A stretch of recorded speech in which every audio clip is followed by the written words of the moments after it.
Anyapụtago kịgba, anyapụtago ewo, anyapụtago.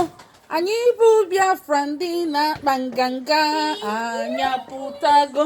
Anyị bụ Biafra ndị na-akpa nganga, anyapụtago. Kwee na-egwu a.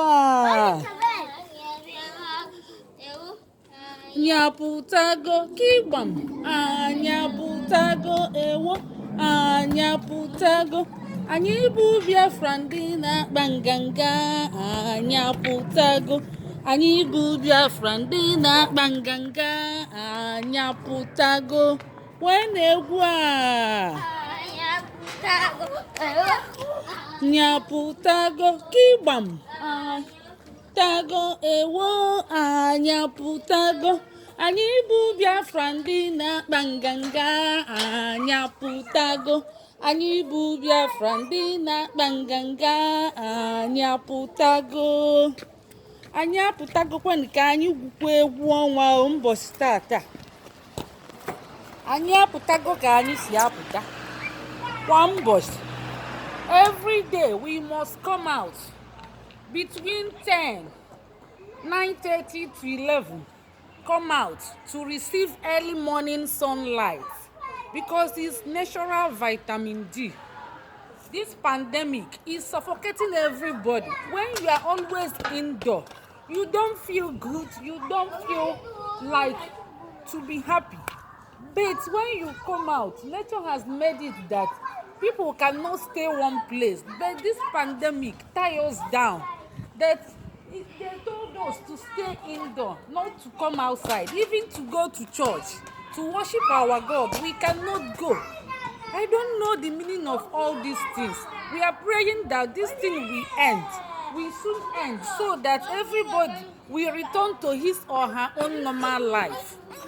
Oh God, please hear our prayer. Save your children. We are in very difficult time, in critical condition.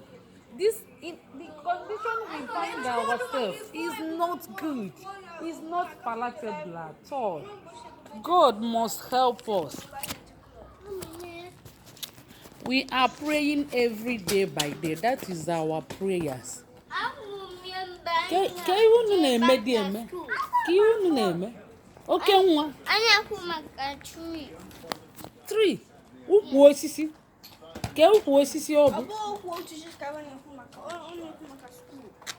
Maka ụlọ akwụkwọ. Ka ihe na-eme n'ụlọ akwụkwọ? Butterfly. Wanu kokolobuba. Kokolo. Gas. Mommy, so mbe ama chichazu from library. Avu ebube na street. Na street ebe ekwe. Na street we live more. Bichonu, ihe lidu n'ọnụ papa. Bichonu.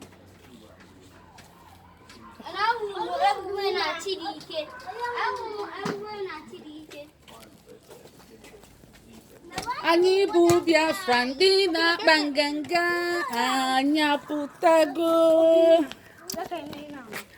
Anyị ga-emeje ka anyị naba maka gịnị? Anyị ga-eje gụọ akwụkwọ maka na anyị gwute egwu, anyị je gụọ akwụkwọ maka anyị ayara atọzini na-egwuli egwu. Anyị ga-eme n'ihe ọzọ.